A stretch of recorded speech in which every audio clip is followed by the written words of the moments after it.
और there is no alternative to the elected democratically elected government. Bureaucracy कहीं भी जो है वो नहीं हो सकती। तो लोग अपने दर्जे के लिए जो है वो लड़ाई लड़ते हैं कि हम एक ऐतिहासिक स्टेट थे। तो हम समझते हैं कि अगर शुरुआत हुई है तो इसको कंटिन्यू करना चाहिए, उस पर अमल करना चाहिए जो सबने बातें रखी हैं, और जो जायज़ बातें हैं उन जायज़ बातों पे आगे अमल होना चाहिए, ये हम विश्वास करते हैं। इसी विश्वास से हम गए थे। हम तो राष्ट्रीय पार्टी हैं, राष्ट्रीय हित जो है वो सबसे उत्तम है।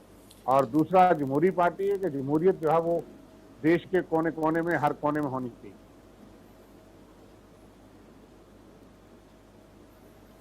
मगर एक चीज बताइए, कल जो सुर बदले हुए दिख रहे थे सभी के, खासतौर पे जो गुपकार अलायंस का जो गठबंधन हुआ था, उसके बाद वहां पहुंचे गुपकार ने, पहले तो बहुत हुंकार भरी थी जो जाने से पहले, मगर वहां जाके सब सुर बदल गए उनके। वजह क्या देख रहे हैं?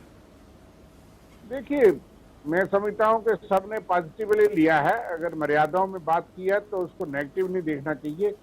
हमें एक पॉजिटिव सोच से हर चीज को लेंगे तो अच्छी बात है। अगर हम गैलरीज को एड्रेस करना शुरू हो गए अलग नहीं, अलग, मैं नेगेटिव की बात नहीं कर रहा हूं। मैं कह रहा हूं कि फारूक अब्दुल्ला साहब महबूबा मुफ्ती की बात को ओन नहीं कर रहे हैं। ग्रुप तो एक था। अपनी अपनी बात रखी है और बात रखना हर एक का अधिकार है, और उसके बाद मानना ना मानना वो सरकार तक है, जिनके पास मेजॉरिटी है पार्लियामेंट के अंदर भी है।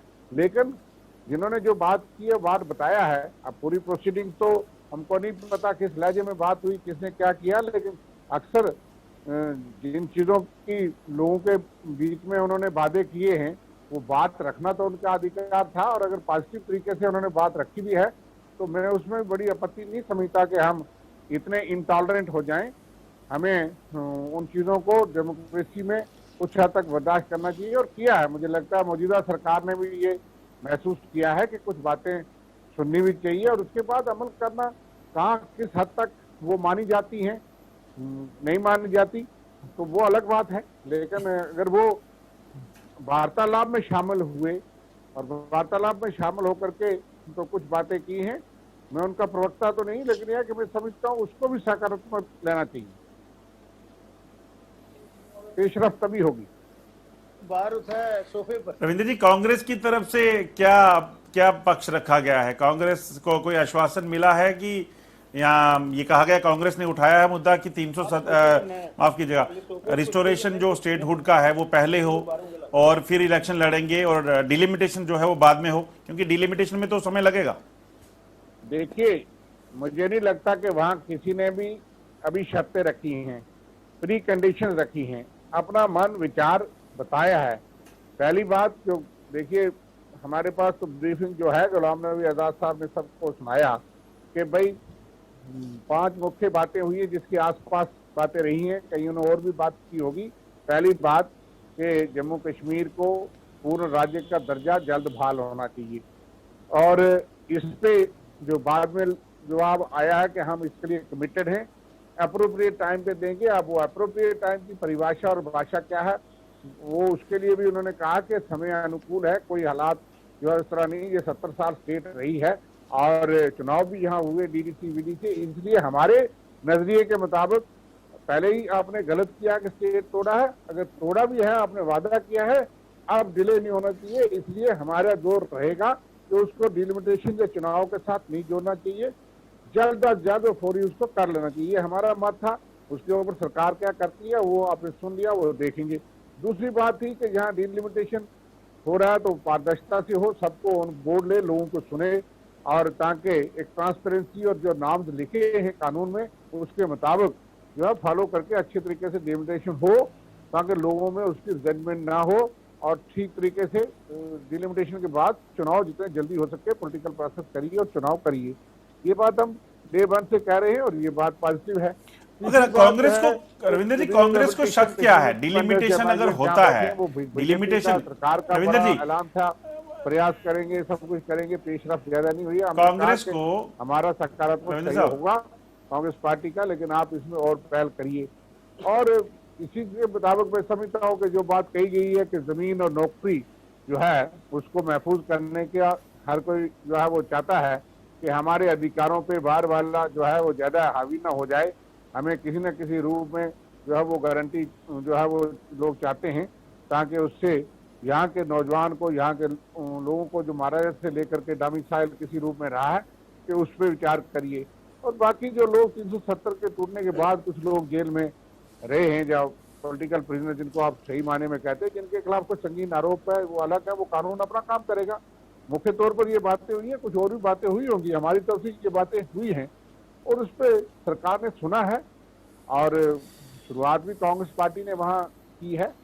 बाकी बाहर आकर के इसने जो कहा है उसका मुझे जानकारी नहीं, लेकिन जो हमारे लोगों ने, हमारे डेलीगेशन ने, जो हमारे पार्टिसिपेंट ने वहाँ बात रखी है, मैं समझता हूँ वो सारी चीज़ें वो हैं जो जम्मू कश्मीर की जनता और देश की भावना को मद्देनजर रखते हुए किया गया, न सिर्फ जम्मू कश्मीर और पूरे देश की सेंटिमेंट्स और उसको रखते हुए कहा गया है। और वो पॉजिटिव बातें उस पर मैं समझता हूँ कि सरकार सुनना भी चाहती थी, तो इसलिए उन्हें बुलाया था कि मुख्तलिफ पार्टियों का अपना अपना क्या बात है, ये जो कंटेंशियस और कंट्रोवर्शियल के इश्यूज है उसमें भी अगर आप बुरी खोलने देंगे, सुनना ही नहीं चाहेंगे, आपको क्या पता लगेगा कि मेरे ज़हन में रविंदर जी मगर एक चीज है, बार बार ट्रांसपेरेंसी की बात आप करते हैं डिलिमिटेशन में। जब केंद्र में आपकी सरकार थी या जब कभी पहले इस बात पे चर्चा हुई होगी डिलिमिटेशन की, तो पहले तो डिलिमिटेशन हो जाना चाहिए था, हुआ नहीं। मगर एक चीज बताइए, अभी शक क्या है? एक रिटायर्ड जस्टिस हैं चीफ जो, वो इसमें हैं, शक क्यों हो रहा है कि कुछ गलत हो सकता है डिलिमिटेशन में? देखिए, पहला डिलिमिटेशन जो है वो 95 में उसकी रिपोर्ट हुई। पहले वो असेंबली में जो है वो 87 की असेंबली में आया था, पेश हुआ, उसमें एतराज़ात हुए, उसको रिव्यू के लिए जस्टिस के गुप्ता बैठे और उसके बाद क्योंकि वो पुराने जो चेयरपर्सन थे कमीशन के, उनकी डेथ हो गई, उसके बाद वो रिव्यू कमीशन था और वो कमीशन 95 में हुआ। उसके बाद पहली बार इलेक्शन 96 में हुआ। उसमें हम सब ना जम्मू कश्मीर की हुकूमत ने थे ना देश की हुकूमत थे। देश की हुकूमत ने डिलिमिटेशन पे एक पाबंदी लगाई 2026 तक कि पार्लियामेंट और स्टेट असेंबली की, उसी का कानून यहाँ बना। उस वक्त हमारी कोई बहुमत नहीं था, हमारे 6 विधायक थे। 2002 में जो 2001 कानून बना कि 2026 तक, अब उसको रिऑर्गेनाइजेशन एक्ट में बदला गया और उसके तहत जो है वो कमीशन बैठा है।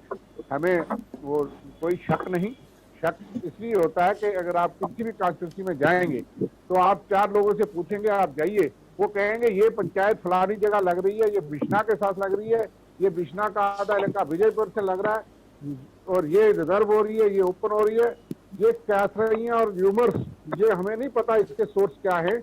क्यों? जब तक कमीशन ने अभी तो पलंदा नहीं खोला, अभी पूछा नहीं, कहीं ग्राउंड पे आया नहीं, तो लोगों में खदशात हैं। हमने कहा कि ये खदशात नहीं होने चाहिए।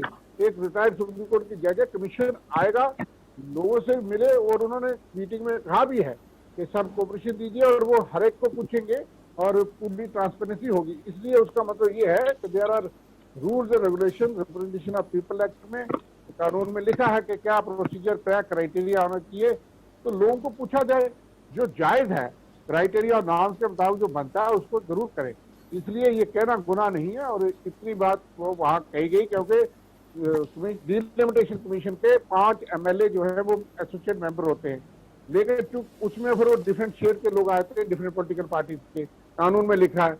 लेकिन चूंकि उस वक्त असेंबली नहीं थी, अभी भी नहीं है, असेंबली ना हो तो काउंसिल के होते हैं, तो इसलिए 2 ही पार्टियों के नुमाइंदे हैं, एक अब रूलिंग पार्टी और दूसरी जो है नेशनल कॉन्फ्रेंस के 3 लोग हैं जो एसोसिएट नहीं कर रहे। तो बाकी जो पार्टियां हैं, देखिए आपके असेंबली मान सकते हैं, है नहीं, मगर पार्लियामेंट में आएंगे नहीं, हमको भी नहीं पूछेंगे। कहीं GDC BDC बाकी लोग भी हैं, लोगों से भी मिलना चाहिए, जो जाता है कानून के दायरे में वो काम करें।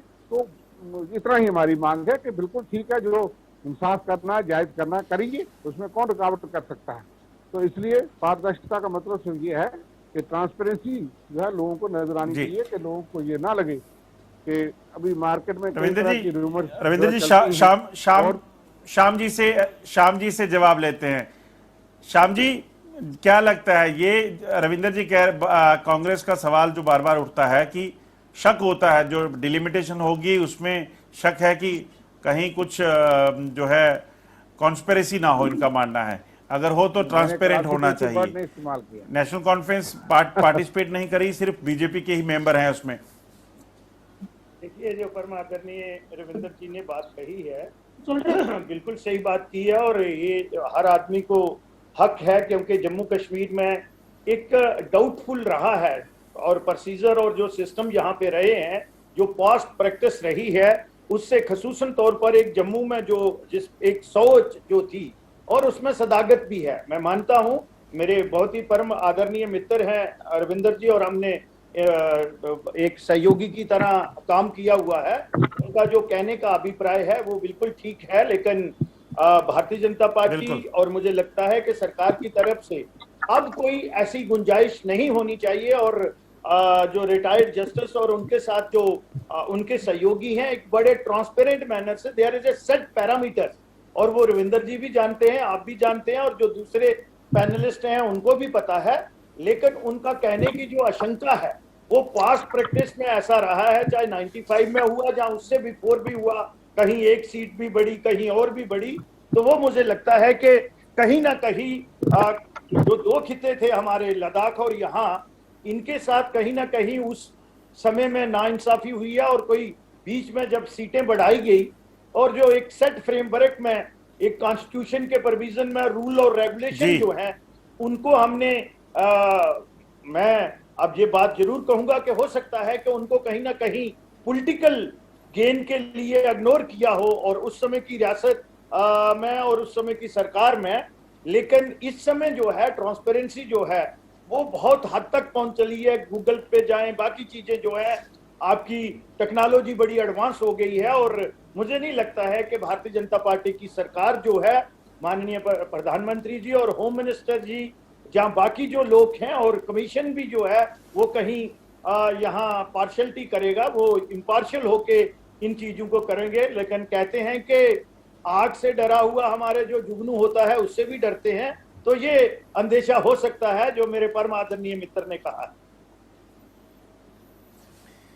श्याम जी, आपने जो बात की है इसमें एक चीज बताइए। कल कुछ लोगों से बात हो रही थी, कुछ पुराने राजनेता हैं, वो कह रहे थे कि पहले जब डिलिमिटेशन हुई थी तो जिसको जो सूट करता था उस हिसाब से की गई थी। क्या ऐसा सही में, आप पुराने राजनेता हैं, कांग्रेस में भी रह चुके हैं, सरकार में भी, ऐसा होता है, हुआ था क्या? देखो, मैं ना राजनेता तो नहीं हूं, मैं एक छोटा सा कार्यकर्ता हूं। चाहे मैं पहले एक दूसरी नेशनल पार्टी में था, आज इस नेशनल पार्टी में हूं और हमेशा कार्यकर्ता बन के रहना चाहता हूं। मुझे लगता है मैंने पहले आपको ये बात कही है कि आप गड़े मुर्दे जो हैं हम उनको ना ही उठाएं, और वो कहीं ना कहीं स्केलेटन निकलेंगे और बहुत कुछ निकलेगा। नहीं बनता है श्याम जी, बनता है। हमें एक लोगों के सवाल है, ये बड़ा जेन्युइन सवाल है, क्योंकि कहीं हुई है, मैंने कह दिया कि पास्ट में ऐसी प्रेसिडेंट्स भी है और ऐसी प्रैक्टिस भी रही है, तो वो बातें हुई हैं और उसी का खमियाजा जो है इस रियासत ने, जब हमने बड़ी बात कह रहे हैं कि ऐसी चीजें होती थी, अपने आप सूट करे। तो मैंने कहा है ना, आप देखिए, आप इतिहास को आया है, इसका रिकॉर्ड में ये सारी चीजें हैं कि कहां एक सीट बनी, कहीं डिस्ट्रिक्ट कहां बने, जम्मू को तो स्ट्रगल करनी पड़ी उसके लिए भी।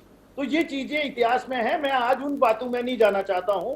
ये एक लंबी लड़ाई, जम्मू के जो जी होश लोग हैं, जिनकी जो सोच है, चाहे वो कश्मीर में भी है, और राष्ट्रवादी लोग जो हैं, और जम्मू के लोग जितने भी धर्म के हैं, जितनी भी जातों के हैं, उन्होंने एक बड़ी लंबी स्ट्रगल की है।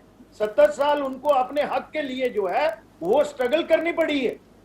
रहा तो कश्मीर में भी जो हमने इश्यू बेस्ड पॉलिटिक्स की और उसको डिस्टर्ब कर दिया, और कहीं ना कहीं वो ट्रांसपेरेंसी और अकाउंटेबिलिटी नहीं थी, तभी वहां की आवाम जो है वो तंग आ गई, और उसके बाद उनको हम डिविएट कर देते थे, इमोशनल एक्सप्लॉइट करते थे, जहां ऐसे सेंटिमेंट्स को कहीं ना कहीं टच करते थे। तो इश्यू बेस्ड पॉलिटिक्स से अब हमें बाहर आना।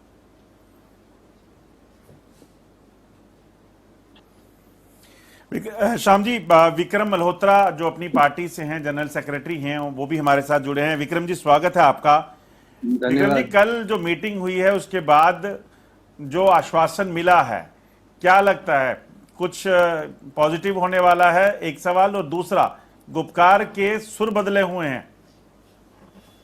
देखिए जंडियाल साहब, जो तो कल की जहां तक मीटिंग का सवाल है, मुझे लगता है वो एक बहुत अच्छे वातावरण में हुई, और तकरीबन सारे ही जितने जो उसमें पार्टिसिपेंट थे, जब वो बाहर आए मीडिया ब्रीफिंग की तो सबने एक पॉजिटिविटी के नोट पे बात रखी अपनी, और मुझे लगता है ये पहले हो जानी चाहिए थी, पर कई कारणोंवश ये नहीं हो सका। सभी पार्टीज को ऑन बोर्ड लेने की जरूरत थी। और आज जो सफर जम्मू कश्मीर अपनी पार्टी ने शुरू किया था, 18 मार्च को जब हम प्रधानमंत्री जी से मिले थे उनके बुलावे पे, तो बहुत सारी जो राजनीतिक दल थे वो कई प्रकार की बातें कर रहे थे। और खुशी की बात है कि आज उसी कमरे में वही सब राजनीतिक दल बैठे थे और उन्हीं प्रधानमंत्री जी, उन्हीं गृह मंत्री जी से बैठ के उन्होंने चर्चा करी। और जो सवाल अल्ताफ साहब ने उठाया था उस वक्त कि कहीं ना कहीं हमको आगे निकलना होगा, कब तक हम 370 और 35 का रोना रोते रहेंगे, वो मामला सुप्रीम कोर्ट के जेरे गौर है। हमको लोगों की समस्याओं को आगे उनका निवारण करने के लिए हमको राजनीतिक प्रक्रिया को शुरू करना पड़ेगा, और वो हमको गर्व है कि हमने शुरू की। और आज सभी राजनीतिक दलों को लगा कि बातचीत ही केवल इसका हल है, और बातचीत भी हिंदुस्तान की सरकार से होगी, क्योंकि चाहे नरेंद्र मोदी जी भाजपा से हैं पर वो प्रधानमंत्री पूरे देश के हैं, और अल्टीमेटली बातचीत होनी थी। और सभी लोगों को लगा, जहां तक आप गुपकार के बदले हुए तेवर की बात कर रहे हैं, तो कल तो मैंने जो ब्रीफिंग्स पीडीपी और नेशनल कॉन्फ्रेंस के लीडर्स की देखी, वो तो गुपकार पे सवाल भी लेने को तैयार नहीं थे। दोनों ही नेता कह रहे थे कि ये तो गुपकार के प्रवक्ता आपको बताएंगे, जबकि दोनों मेजर कॉन्स्टिट्यूएंट हैं गुपकार अलायंस के। तो कहीं ना कहीं उनके सुर बदले, तभी वो कल दिल्ली की दूरी दूर करने के लिए, दिलों और दिल्ली की दूरी दूर करने के लिए मुझे लगता है दिल्ली गए थे। और जहां तक डिलिमिटेशन का प्रोसेस की बात है, मेरा ये सवाल तो ये भी उठ रहे हैं कि फारूक अब्दुल्ला भी मिलकर आए हैं प्रधानमंत्री से, कुछ अंदर खाने से चल रहा है। जी, आपका सवाल सुनाई नहीं दिया। सवाल उठ रहे हैं कि फारूक अब्दुल्ला से क्या खास बातचीत हुई है, अंदर खाने कुछ चल रहा है क्या, इसलिए फारूक अब्दुल्ला तो महबूबा मुफ्ती को ऑन करने को तैयार नहीं थे गुपकार की बातों को। बिल्कुल, मैं आपसे यही कह रहा हूँ कि फारूक अब्दुल्ला साहब भी मिले हैं, महबूबा मुफ्ती जी भी मिली हैं, सजाद लोन भी मिले हैं, सब लोग मिलते हैं। कुछ चीजें पर्दे के सामने होती है, कुछ चीजें पर्दे के पीछे होती है, पर मुझे लगता है कि कोई ना कोई पॉजिटिव डेवलपमेंट इसमें है कि सब लोग जो हैं आज आके इस बात पे तैयार हुए कि 370-35 से सब जुडिस मैटर है, उसको कोर्ट में लड़ेंगे, पर हमको स्टेट रूट चाहिए, चुनाव होने चाहिए जल्दी, कश्मीरी पंडितों की वापसी होनी चाहिए, और तमाम मुद्दे जो डिस्कस हुए वहां। और मुझे लगता है ये एक पॉजिटिव नोट है।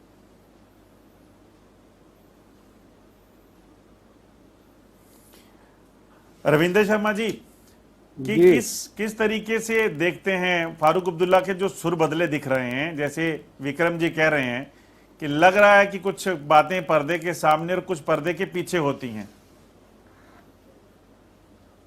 नहीं, वो तो देखिए, मैं फारूक अब्दुल्ला साहब जो नेशनल कॉन्फ्रेंस का प्रवक्ता नहीं हूँ, अंदाजा आप लगा रहे हैं, लेकिन मुझे नहीं समझ आती कि सुर क्या है। उन्होंने कहा कि ठीक है, मैं अपने देश के प्रधानमंत्री से बात करूंगा, और उनके और गुपकार अलायंस के सुर एक जैसे नहीं रहे। उनकी भी कुछ मजबूरियां हैं, कश्मीर में पॉलिटिक्स इतनी आसान नहीं है, आपको समझना चाहिए, हमें भी समझना चाहिए। हम समझते हैं कि पाकिस्तान की बहुत बड़ी साजिश है, पाकिस्तान नवाज भी हैं, टेररिस्ट भी हैं, काडर भी नीचे होता है, उनको भी जिंदा रहना है, वहाँ काफ़ी परेशानियाँ भी हैं। तो इसलिए कुछ गुंजाइश भी कश्मीर की लीडरशिप को देते रहे। लेकिन मैंने पहले ही कहा कि मर्यादा और लक्ष्मण रेखा क्रॉस किसी को नहीं करनी चाहिए। कुछ लोगों ने की, चाहे वो किसी भी रूप में रहे हों, लेकिन हमने हमेशा उनसे किनारा किया और उस पर आपत्ति जताई जहाँ पे ज़रूरी था। आज चूँकि इतनी बड़ी बात है और इस पर अगर हम टीका टिप्पणी करें तो मैं नहीं समझता कि ठीक है, लेकिन अच्छी बात है अगर सुर बदलें कुछ चीज़ों पे, क्योंकि हकीकत